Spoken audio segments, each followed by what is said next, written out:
Buenas noches. Good evening, everyone. Welcome to my Periscope. Apologies to my viewers for the delay. I am currently in Virginia at a staff retreat, and we went a little bit over time, so apologies. I hope you all saw my tweet about that. So tonight, I really want to talk about the work that I do, and I've often talked about my job, but more specifically, I've talked about my business because that's what brings me to you all every night. But today, I really want to actually talk about what I do in my day-to-day 9-to-5 job. So, just to talk a little bit, I work for a reproductive rights and health organization, and one of the things that I wanted to bring up tonight is how important it is for all of us to really be aware of our rights, be aware of laws that might be impeding our access to our rights, and just get a sense from you all. Like, how are you all dealing with issues happening in our society that have to do with our rights? So again, for anyone who's new, my name is Dianese. I am the owner, founder of Sexuality Power, a organization, company solely focused on the expansion of awareness around sexuality. So I help individuals and couples really expand their self-development through empowerment of their sexuality. So really living a life of power through their self-expression as sexual beings. So that's a little bit of what I do in my business. And then what I do during the daytime, which I just thought, given that I'm here, I'm so committed to this job and this organization, I tell you about it. So I work with Latinas. I am Latina, so I work a lot with Latinas. And one of the things that is happening, I don't know if you follow the news, whether you do or don't, it's not really the point of the Periscope tonight. But really to understand that not everyone in our country, in the world, has the same rights and privileges that we do. And this really comes into play with our reproductive rights. And, given that my scope is about sexuality, I think that this is a really important topic to cover. Because so often, I talk about issues like sexual health and reproduction and how important it is to access these services. Yet so many people in our country, in our society, don't have access to those services because of the lack of rights. There's huge fights going on across our entire country for women to have access to pap smears and general gynecological care. So it's huge. It's hugely impacting Latinas specifically, but really it's impacting our society as a whole, right? When you slowly begin to strip away rights from people, specifically women, it not only has an impact on our society. Hello, Taisha Cortez. Thank you for joining. I am thrilled you are on. Thank you for being a loyal follower. Really, our rights are slowly being taken away, and this has not only an impact on our personal lives, it can have an impact on relationships, it can have an impact on our families, right? Like, just think of women, transgender women who are maybe undocumented or immigrant women who just aren't given the rights and are afforded those rights, even though, in my point of view, any human has the right to these services, to these rights.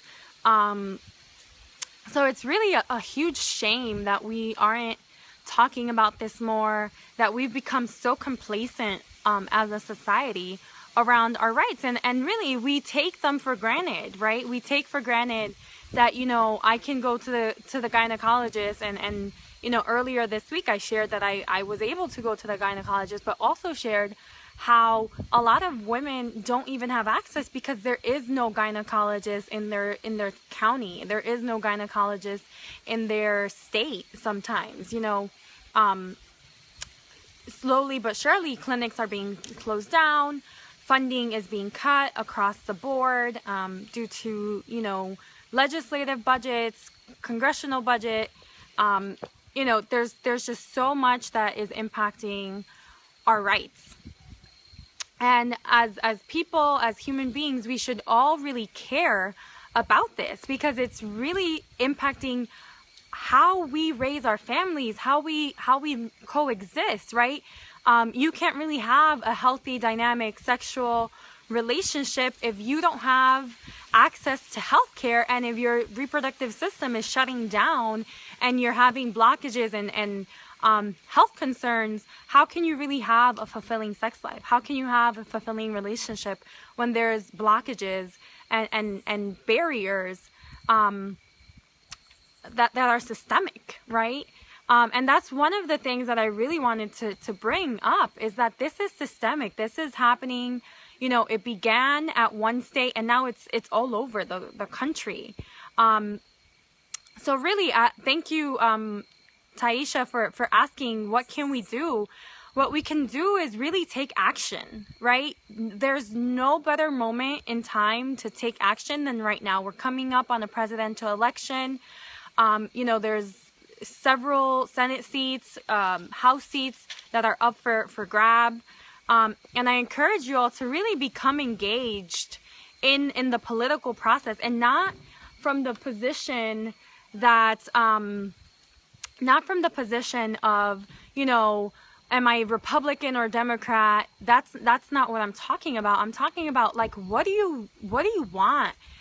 What do you believe in? What do you stand for as values, right? Like, look at things from a values point of view. If you value every individual having a say on their health, having a say on their body, if you value that for yourself, right, you want to advocate, you want to pick up the phone and call your representatives, you want to, you know, go out there and educate people in your community about this issue, right? You want to share this Periscope, you want to share, right? Like, the biggest thing I can say is sharing is caring. And if you're not sharing information, if you're not sharing of yourself, you're really not showing that you care about our society, that you care about the way that our society is structured, the way that we live life, right? The way that we become empowered as a society is really to care for one another, to express that mutual concern, and really to talk about, you know, thank you, Taisha, sharing knowledge and sharing the injustices that are going on, right? There's so many women, you know, I work with women in Texas, Virginia, Florida, New York, and across the board.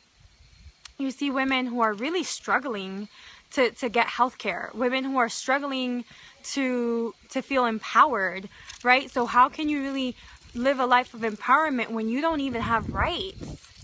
Like, that is the most basic human, like, gift, right? Is that we have rights, and those are basically being chipped away. And I don't know how many of y'all have been around in the 70s or the 60s or the 50s or the 40s, but traditionally, you know, women have not had rights. We were the last to be incorporated into certain rights. And still, to this day, you know, transgender women are still struggling to gain rights. Transgender men are still struggling to gain rights. Although you see the impact a lot greater in transgender women, because there's additional stigma, additional discrimination, homophobia comes into that. We have inalienable rights. Yes, Taisha, thank you. So, you know, if I urge you to do anything tonight, and the action for today is really to take a stand, to really check in with your own value system, see where you fall on these issues, because so often we walk through life and we don't even think about, you know, the privilege and the luxuries that we have, right? It's a luxury to be able to access healthcare. It is a luxury to have all of the privileges that our society affords us, right? Like, we live in one of the most powerful countries and have a lot of things given to us, and we take it for granted, right? We walk through life really taking things for granted. Yes, Taisha, take a stand for something, right? I'm not about imposing my views on anyone, but really take a stand for something. Take a stand for whatever it is that you care about, but really do it with passion. Do it with commitment, right? That's what we need in this world. We need more people who are committed and passionate about their values and their beliefs, and who are willing to go out there and fight the good fight. So that is why I do the work that I do every day, because I cannot exist in a society and do the work around sexual empowerment and liberation that I do in my business if women, if men across this country do not have reproductive rights, access to healthcare, access to just rights in general. So that is my passionate discussion for tonight. I'm gonna leave it there because I know it's pretty late and I still want to catch my Spanish viewers. I'm not a fighter, I'm a lover of peace. Yes, and thank you, Taisha, for raising that. You know, I'm not saying, you know, to physically fight, right? I definitely believe in, like, being peaceful about your resistance, but I think that the key word there is resistance, right? Like, resist the things that you are not in alignment with, that you are not in agreement with, because so often we're just complacent about life. We walk through life, we don't take into account nature, we don't take into account, like, the little things in life that really are privileges. Yeah, and be nonviolent about it. You know, I try as hard as I can, and I'm learning from Taisha how to be nonviolent every single day. But you can do both. You can be in a movement and be pro-rights and be nonviolent, right? You don't have to pick one or the other. You can really live in a space of love and light, and shining that love and light into the world to create the change you seek, right? In the words of wise teachers, be the change you seek in the world. So I love you all so much, and thank you for being loyal followers. Thank you for joining if you're new, and have a very passionate night. Until tomorrow,